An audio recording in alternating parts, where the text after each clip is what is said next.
For certifying documents for overseas use, do you know that even if your passport expires for 12 months, that still can be used as a valid ID document? Spain and India requires ID annexed, while most other countries don't.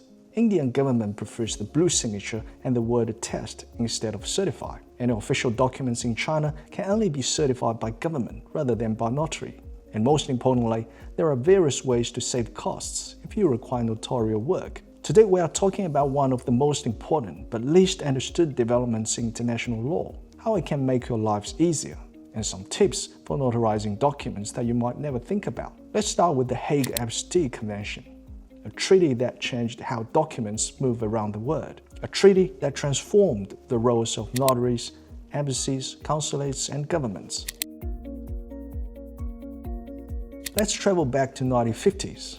There was no simplified international recognition system.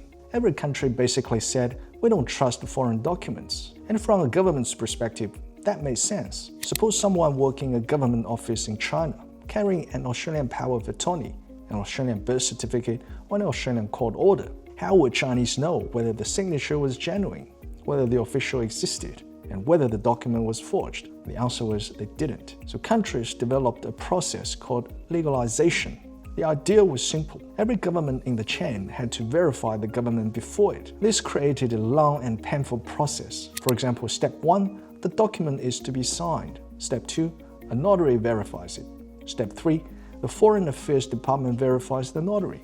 And step 4, the Foreign Embassy verifies the Foreign Affairs Department. Number 5, the receiving country finally accepts it. Imagine doing that for a property purchase, a deceased estate, an international adoption, or a foreign company registration. The delays could be enormous, weeks, sometimes months, and every step created additional costs, additional risk, additional bureaucracy.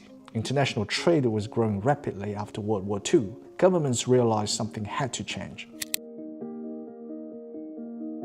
The problem wasn't that countries hated paperwork. The problem was trust. International law often boils down to a simple question. Can I trust a document issued somewhere else? The Hague Convention on Private International Law looked at this issue and asked, can we create a simpler way? Instead of government A verifying government B verifying lawyer C, could there be one internationally recognized certificate? The answer became the Apostille Convention of 1961. The logic was revolutionary. Rather than verifying the entire document itself, countries would simply verify the signature, the seal, and the authority of the person who signed it. In other words, the receiving country would not necessarily verify the contents. It would verify the authenticity of the official who issued it. That distinction is critical. An apostille does not prove the statement is true, the will is valid, or the power of attorney is effective. Instead, it proves the notary was really a notary. The identity is true and the signature is genuine. That may sound subtle, but it completely transformed international document recognition. So what actually changed? Let's use Australia as an example. Australia became a contracting state to the Hague Apostille Convention on 16 March 1995. Before that, a notarized document often had to go through embassy legalization. After accession, for Hague Convention countries, the Department of Foreign Affairs and Trade, also known as de facto apostille, generally became sufficient. The process now looks like this. The client will give the document to notary public for verification. The document will then go to de facto for apostille, and then go to the foreign country, which will finally accept it. That's it. Notice what disappeared. The embassy, the consulate, the actual layer of verification. These are gone. A process that once involved multiple governments was reduced to a single internationally recognized certificate. This dramatically reduced cost, delays, uncertainty, and administrative burden, and it allowed international transactions to move much faster. Here's something many people overlook. The Apostille Convention didn't reduce the importance of notaries. In many ways, it increased it, because governments now rely heavily upon the integrity of the notary. Think about it. De facto doesn't usually investigate whether the power of attorney is wise, whether the transaction is sensible, whether the facts are true. Instead, de facto verifies the notary, the signature, and the seal. This means the entire international system rests upon trust in the notarial profession. This is because notaries hold higher standards in terms of strict identification, fraud prevention, and preventing tampering. The notary becomes a gatekeeper of international trust. Without that trust, the 𝗷𝐶𝐸 system would collapse. Some countries outside the convention still require consular legalization, but more and more countries become the members of the convention. For example, in 2023, China joins the convention. The Ministry of Foreign Affairs of China is the primary authority responsible for issuing 𝗷𝐶𝐸s for public documents within China. Cross-border document circulation between China and existing members such as Australia is significantly streamlined, reducing processing time drastically compared to older embassy or consulate legalization procedures. Now let's talk about the mistakes that cost people time and money. Number 1, thinking an 𝗷𝐶𝐸 proves truth. This is probably the biggest misunderstanding. An 𝗷𝐶𝐸 does not prove the statement is true, the document is legally effective, or the contents are correct. It authenticates the signature and authority, nothing more. Number 2, assuming every country accepts 𝗷𝐶𝐸s. Many people think 𝗷𝐶𝐸 equals global acceptance. Wrong. An 𝗷𝐶𝐸 only works where the receiving country recognizes it. Imagine obtaining an 𝗷𝐶𝐸 and spending hundreds of dollars, then discovering the destination country requires consular legalization instead. The document may still be rejected. The first question should never be, do I need an 𝗷𝐶𝐸? The first question should be, where is the document going? Number 3, correct stamp but wrong form means nothing. People love stamps. Clients often focus entirely on the seal. But experienced notaries know the stamp is the end of the process.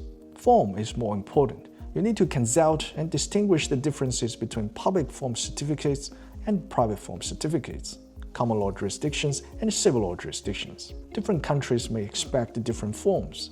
Some receiving authority may require certified translations, additional identity evidence, and local filing or overseas missions. Many people wrongly assume 𝗷𝐶𝐸 equals automatic acceptance. Not necessarily. Number 4, identification isn't just a formality. Remote checking is fine. This may be the most dangerous misunderstanding. Many people think the identity checks are paperwork, bureaucracy, and inconvenience.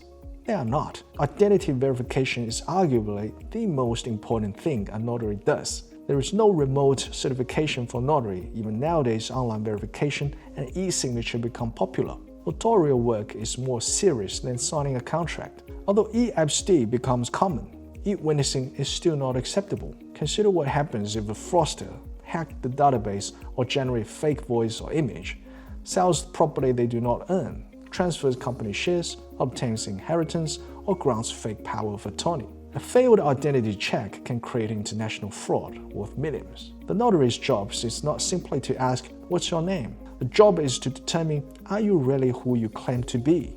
Those are very different questions. As technology advances, forged documents are becoming more convincing. Ironically, this means notaries may become more important rather than less important. Number 5, the convention is international, but the requirements are still local.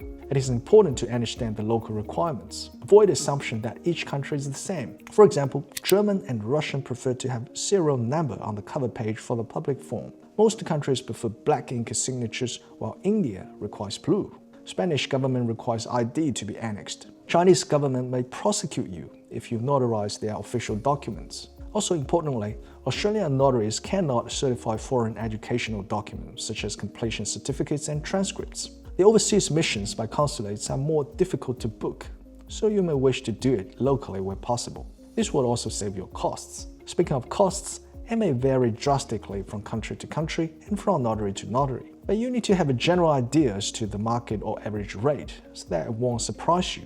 I've heard some notaries and consulates will not return the documents unless they get paid. As a matter of transparency, here are the recommended fees for notary work to be done in New South Wales. Please note that the notary work is location sensitive, so you can't engage an Australian notary in Canada, and you can't engage a New South Wales notary in Queensland. As a notary public in New South Wales, I follow these fee schedules and believe you can find applicable fee schedule in other states or territories.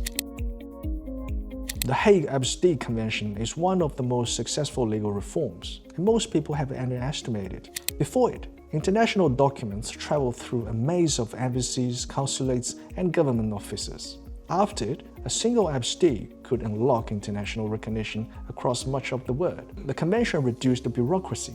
but it did not eliminate risk, and that is why notaries remain so important, because ultimately the system still depends on one thing: trust. Trust that the person appeared before the notary. Trust that the signature is genuine. Trust that the seal is authentic. So here's the question for you. As AI, deepfakes, and digital identities become more sophisticated, will the apostille system evolve again? Will electronic apostilles become universal? Or will human notaries remain the final guardians of international legal trust?